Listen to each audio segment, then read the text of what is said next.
Bonjour à tous et bienvenue dans la Batchcave. Et aujourd'hui, en plus, j'ai quelqu'un avec moi, j'ai mon super chacha avec moi. Parce qu'elle a décidé de me coller et que j'ai que ce créneau-là pour pouvoir vous faire la vidéo. Donc, eh ben, tant pis, vous ferez, nous serons à deux sur cette vidéo.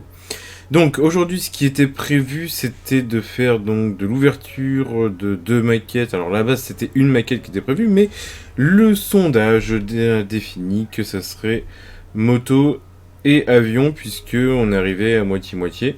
Alors je pourrais pas forcément faire les deux en parallèle, mais l'idée c'est que je vais au moins vous ouvrir les deux boîtes, vous montrer ce qu'il y a à l'intérieur d'une boîte d'une maquette, et puis surtout vous expliquer qu'est-ce qu'il faut faire pour commencer votre maquette, même ne serait-ce qu'avant commencer à toucher à du matériel.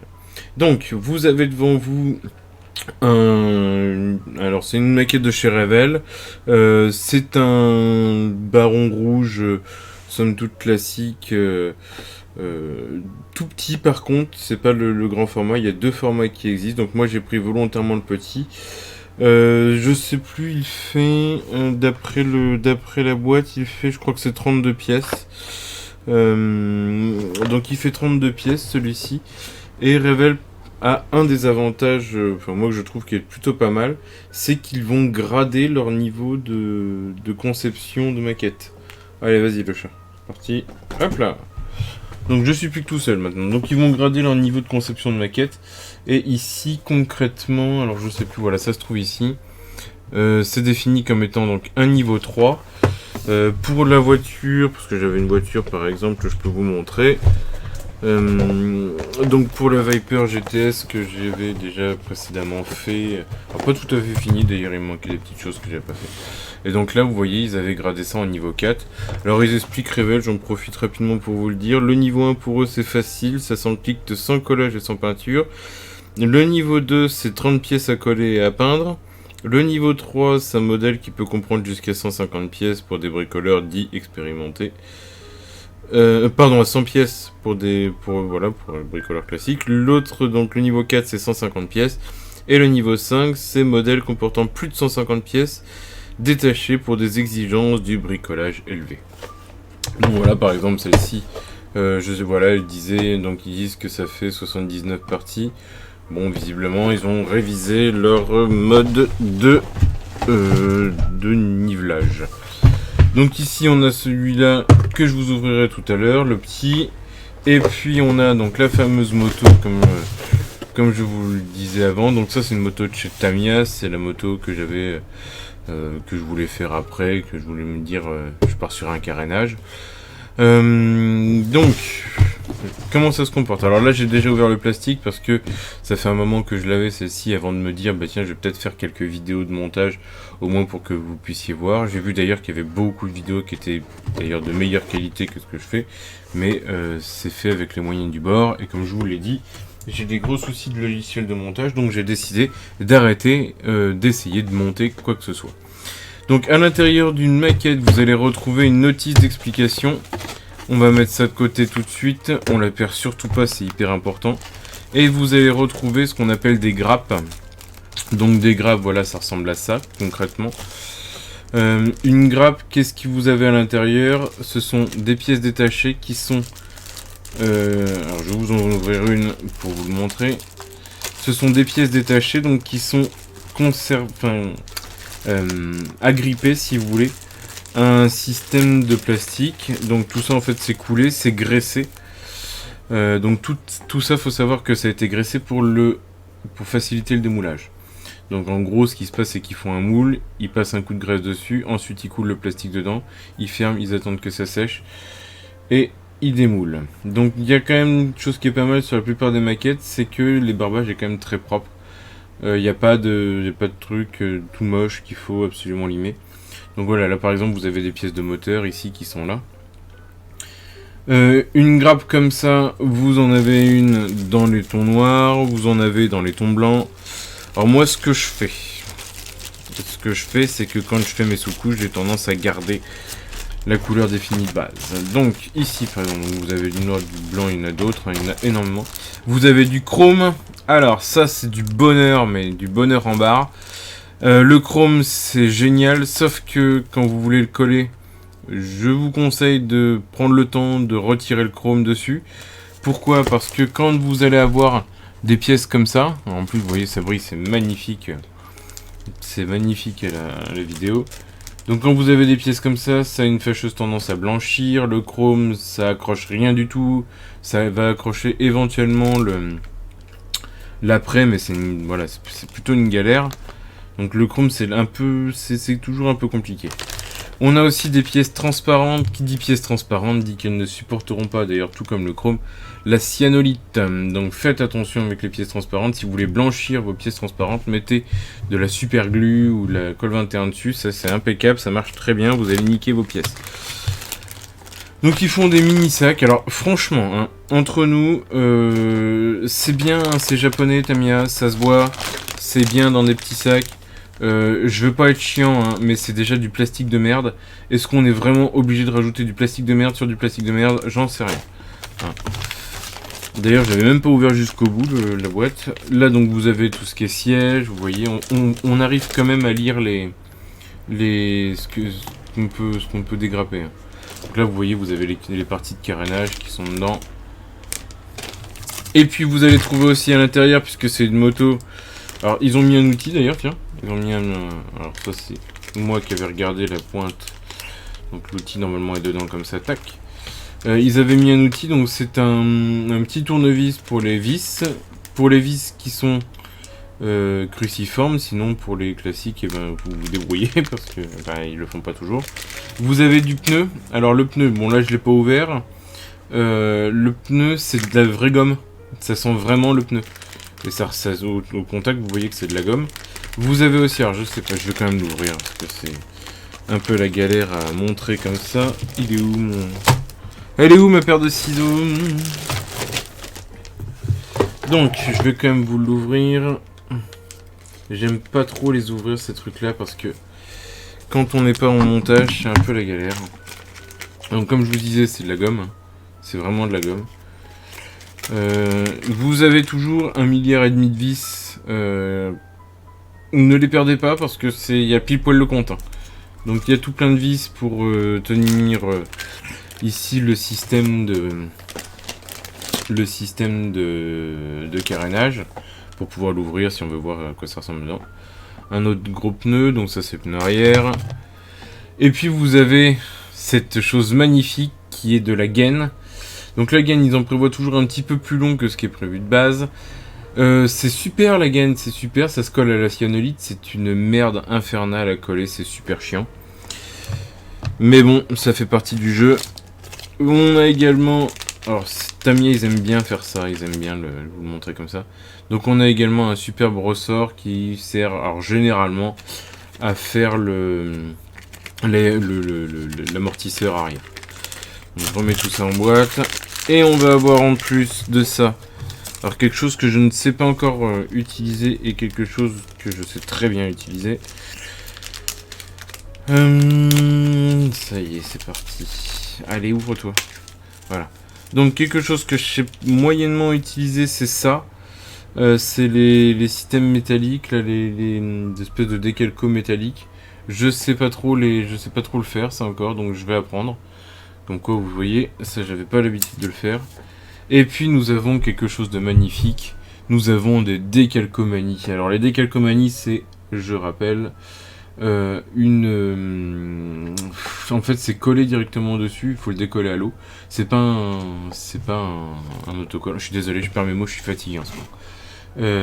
Donc c'est pas un autocollant qu'on va décoller, c'est quelque chose qu'on va tremper dans l'eau et qu'on va venir faire glisser sur la maquette. Je pourrais éventuellement vous le montrer sur la voiture puisque j'ai pas encore fini de faire tous mes décalcos sur la voiture. Donc s'il faut, je pourrais vous montrer ça. Je vous avouerai que c'est des périodes sur lesquelles c'est plus difficile pour moi de parler parce que ben évidemment quand il faut être concentré sur ce qu'on fait, on est souvent un peu moins loquace. Donc vous avez des décalcos, vous avez ces systèmes de métal à mettre. Alors je sais pas trop comment ça se met, j'ai cru comprendre que ça se mettait par adsorption, donc pourquoi pas, hein, allons-y. Donc vous avez 1, 2, 3 grappes, 4 grappes, 5, 6 et 7. Voilà, ça représente quand même du boulot. Donc voilà, ça c'est sympa à regarder, ça se donne une idée un petit peu de l'ampleur du travail. Généralement tout n'est pas utilisé en plus dans les maquettes, mais relativisez un petit peu quand vous avez ça. Dites-vous que ça met du temps et donc franchement vous aurez largement le temps de le faire. L'idée c'est que plus évidemment il y a de choses sur les grappes et plus on prend de plaisir à le faire puisque on voit le travail qui avance. Vous avez ensuite une notice. Cette notice, alors je vais vous la mettre comme ça, c'est plus facile sur la grande caméra. Cette notice, c'est hyper important de prendre le temps de la lire. Mais prenez, quand je vous dis de prendre le temps de la lire, moi j'ai passé en moyenne, j'ai passé à peu près 2 ou 3 heures à juste la lire. Le soir, tout ça, j'ai tendance à regarder. Qu'est-ce que vous avez dans une notice? Donc, chez Tamiya, ils font quelque chose qui est pas mal, c'est qu'ils font un petit descriptif de la moto. Ensuite, ils vous mettent le matériel conseillé. Derrière ça, ils vont vous mettre pas mal de précautions d'usage. Alors, je sais que qu'on voit pas spécialement bien. On va essayer de limiter un tout petit peu plus la lumière. Hop. C'est que je l'ai de face directement, alors ça aide pas. Donc, ils vous disent... Ils vous donnent quelques précautions. Alors, généralement, ils vont vous vendre leur matériel. Donc, ils vont vous donner ici, par exemple, les peintures. Là, ils vont vous dire... attention, quelques précautions, voilà, utilisez les kits spécifiques pour l'outillage de vos maquettes.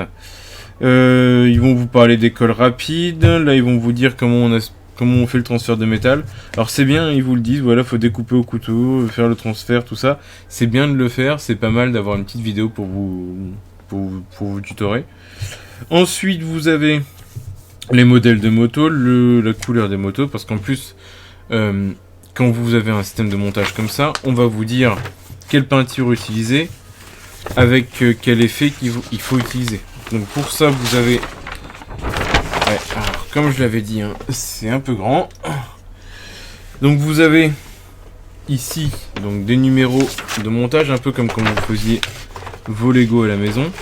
Vous allez avoir des numéros de montage et sur le côté, on va vous dire, par exemple, là, si je prends l'exemple ici, alors, je vais déplacer un peu mon installation. Mais si vous regardez bien, là, par exemple, concrètement, alors ça se voit pas spécialement bien parce que la mise au point est pas top, mais vous aviez un numéro, donc X32. X32, vous allez regarder sur le tableau juste à côté. X32, ça correspond à du titane argenté. Donc vous avez appliqué la couleur titane argenté sur la maquette. L'idée, c'est que quand vous allez prendre votre notice, il faut absolument que vous preniez le temps de tout décortiquer, donc regardez quelle couleur vous avez besoin. Si vous pouvez transformer des couleurs par d'autres couleurs, il faut savoir que moi par exemple je travaille très peu avec la peinture Tamiya, ça m'arrive de travailler un peu avec mais pas tant que ça. Je préfère de loin la peinture Paris Auguste. Donc regardez ce que vous pouvez modifier, regardez quelle couleur ça doit donner. Ça va vous donner tout de suite une idée du travail qu'il y a à faire. Ensuite, concrètement, vous regardez les différentes étapes que vous allez avoir. Moi, je sais que j'aime bien prendre le temps de le faire et de regarder dans sa globalité le système, comment ça va se mettre en place, pour me dire, pour me préparer en fait à ce que je vais faire aux différentes étapes. En plus, quand vous allez prendre un peu d'habitude, vous allez avoir tendance à faire une chose très simple, c'est-à-dire que vous allez faire des peintures, faire certaines touches de peinture d'un côté, aller sur la vignette, par exemple là si je commence à la 1, je vais peut-être faire ma peinture ici, ensuite je vais aller regarder à la 2 ce qu'il faut que je fasse pour faire certains montages spécifiques pendant le temps que la peinture 1 est sèche, donc je peux gagner un peu de temps comme ça si je veux gagner du temps, ça me permet de travailler en fait sur une ou deux vignettes, voire 3 vignettes, quand j'ai bien maîtrisé ce qu'il y a à l'intérieur. Donc voilà à quoi ça ressemble. Alors c'est une belle feuille hein, déjà là, hein. Il y a quand même 19 étapes. J'en ai quand même pour pas mal de temps. Donc voilà à quoi ça ressemble une notice d'explication.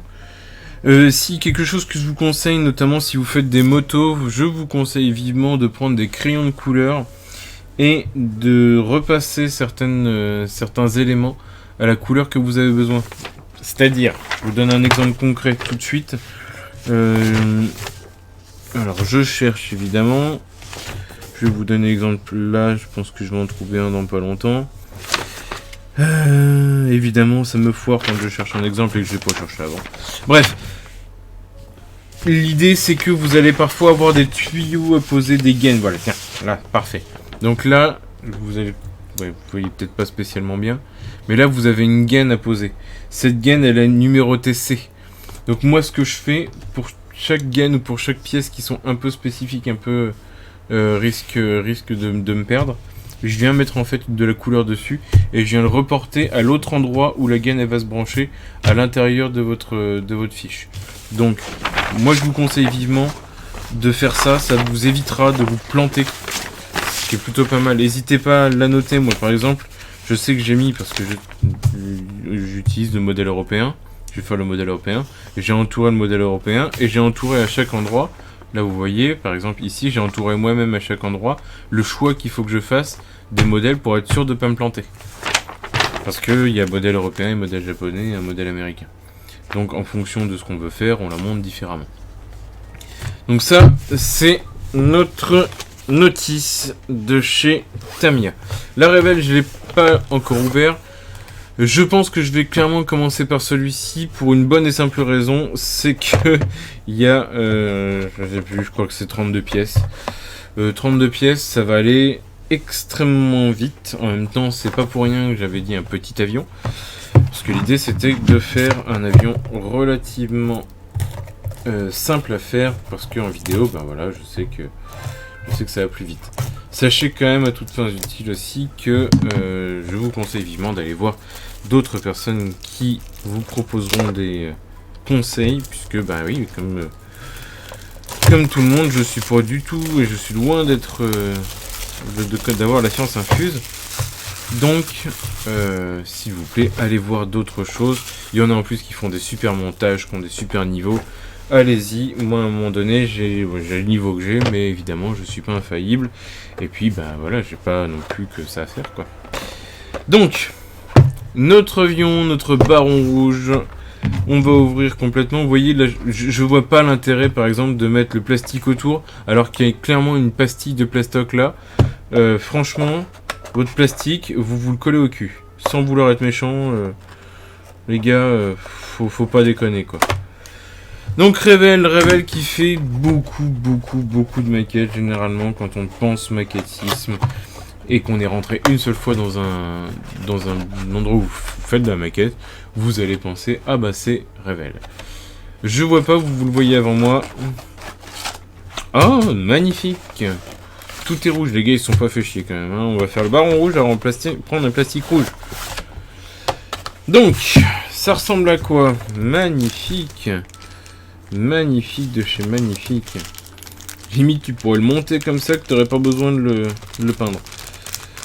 Non mais en vrai je vais le peindre hein. Je pense que je vais le peindre. Franchement il y a plein de pièces qui sont pas de la bonne couleur, donc je pense que je vais mettre un coup de bombe à tout ça. Mais par contre ça fait chier parce que ben ouais, on avait une belle peinture rouge dessus de base. En fait ça c'est de la maquette, les maquettes limite que tu peux monter tout seul comme ça. Un peu à l'arrache, où tu peux, ouais, en fait, tu peux faire ta peinture. Ouais, je pense qu'on peut faire ça. Tu peux faire sa peinture en fait dessus, uniquement sur les pièces avec l'après à la main au pinceau, ce qui permet d'économiser un peu de temps si vous voulez faire ce genre de maquette rapidement. Bon, moi je trouve ça un peu triste, donc je pense que je mettrai quand même un coup d'après dessus. Une petite notice, hein, comme vous le voyez encore une fois. Donc Revell a la particularité parfois de faire des notices de couleurs. Je vous prends un exemple tout de suite. Je vous prends l'exemple de la Viper GTS. La Viper GTS où ils ont fait maintenant des notices qui sont quand même plutôt pas mal. Où tout est en couleur. Et ça, c'est vachement bien quand on est quelqu'un de visuel comme moi. Donc ça ressemble à peu près à... Putain mais qu'est-ce que c'est? Il y a un tas de merdier là-dedans. C'est super donc... Ah ouais, super. Donc les décalcos étaient en vrac. Donc les décalcos, voilà. Voilà à quoi ça ressemble. Ici, évidemment, j'ai la super lumière toute moche. Donc voilà à quoi ça ressemble, vu que forcément notre avion est un avion allemand. Il y a forcément les croix allemandes. Vous avez un super papier pour vous dire, alors je cherche évidemment le français, attention, information sur le produit et l'étiquette, c'est destiné seulement aux enfants de plus de 8 ans. Merde, je suis trop vieux. Et sous surveillance d'un adulte. Oh là là là là, ça veut dire faut que je fasse attention. Ouais, ça va être chaud. Attention, provocation. Ah, putain, risque de provoquer des allergies. Bien lire les instructions de montage. Enfin voilà, on vous dit qu'il y a des pièces à tenir en dehors des enfants de bas âge de moins de 36 mois et des animaux. S'il vous plaît, faites attention à ça. Quand vous allez faire la découpe, vous pouvez avoir des petites pièces qui partent tout seuls. Ça, quand vous faites de la découpe, si jamais il y a des enfants dans le coin, évidemment, ça peut venir se piquer dans les œsophages ou dans l'estomac ou pire. Je rappelle que le plastique est radiotransparent et donc que ça ne se voit pas à la radio si jamais il en avale. Ce qui fait qu'on n'est pas à l'abri d'une perforation. D'accord ? Donc faites attention à ça. Ne pas mettre les produits en contact bien sûr avec les yeux et la bouche. Enfin voilà, vous connaissez tous ces précautions d'usage. Voilà, ne mettez pas le produit à la bouche. Hein. Bien sûr, ne mâchouillez pas votre maquette. Donc vous avez ici un livret comparé à ce qu'on avait chez Tamiya. Ils font beaucoup ça chez Revell. Ils vont vous faire un livret. Ce livret, ils vont vous dire voilà, vous avez les différentes pièces à utiliser et vous allez avoir exactement comme pour Tamiya les indicateurs de montage, donc 1, 2, 3, 4, 5, 6, et ça va jusqu'à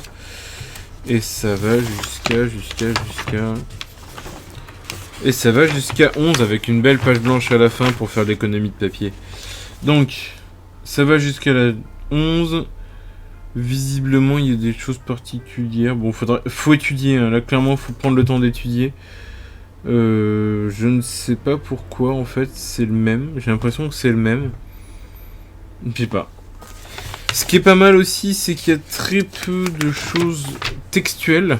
Donc ils vont vous dire, voilà, vous avez tel et tel pictogramme ici. Voilà, ils vont utiliser pas mal ça, les maquettes Revell. Il y a très peu de texte, en fait, au final. Si vous avez des bons yeux, ou si vous êtes... si vous avez des bons yeux, ça sera impeccable pour le lire. Si vous êtes dyslexique, je vous conseille de le faire lire par quelqu'un. Parce que ça, c'est illégal. Voilà, je suis pas super fan d'avoir fait de la police en taille 6. Faut quand même pas déconner. Et en plus, c'est pour te dire attention, lisez le montage, tout ça, les pièces numérotées. Ça sert absolument à rien quand on a déjà fait une. Mais c'est hyper important pour ceux qui n'en ont jamais fait. Donc vous avez les différentes étapes qui sont là à réaliser, bien sûr, dans l'ordre, ou à peu près dans l'ordre. Donc voilà les différentes étapes. Les peintures à utiliser, je pense qu'ils vous les mettent ici. Donc eux ils le font par un système de drapeau avec... évidemment il faut utiliser la peinture Revell, hein, bien sûr. Donc les peintures Prince Auguste ça marche très très bien. Donc lisez ce que vous avez besoin. Prenez le temps de décortiquer les notices, de regarder comment ça marche. Moi, clairement, si je fais donc je vais faire une vidéo de montage de maquette et de peinture. On va essayer de faire de la bombe, mais dans des conditions qui peuvent être un peu compliquées à mon avis, parce que qui dit appartement dit un peu de difficulté pour pouvoir bomber. Mais si je veux le faire en visio, ça va être compliqué de vous montrer ça. Mais bon, je vais essayer quand même de le faire. Quoi qu'il en soit, prenez le temps de lire, prenez le temps de regarder les différentes pièces que vous avez. Une fois que vous avez fait ça, on le fera ensemble, hein, mais je préfère vous prévenir. Vous prenez toutes les grappes que vous avez. Vous prenez une éponge à ménage, relativement propre, hein, c'est une éponge à ménage, donc relativement propre. Vous prenez du liquide vaisselle, vous créez de l'eau savonneuse tiède, pas brûlante, hein, surtout pas, mais tiède, et vous venez nettoyer une, deux ou plusieurs fois vos surfaces de façon à retirer la pellicule de graisse qui se trouve là-dessus. Je vous dis ça comme ça, hein, ça permet que la colle prenne beaucoup mieux, ça permet de faire de la peinture d'une propreté plus que qualitative, ça permet juste d'éviter en fait d'avoir des problèmes de façon générale. Ça sera des gros problèmes, mais c'est des micro-problèmes qui peuvent vite vous emmerder. Donc, passez tout au nettoyage et puis prenez le temps de lire ça. Moi, je vais vous laisser, je vais vous souhaiter une très bonne journée et puis je vous dis à bientôt dans la Batch Cave. Salut.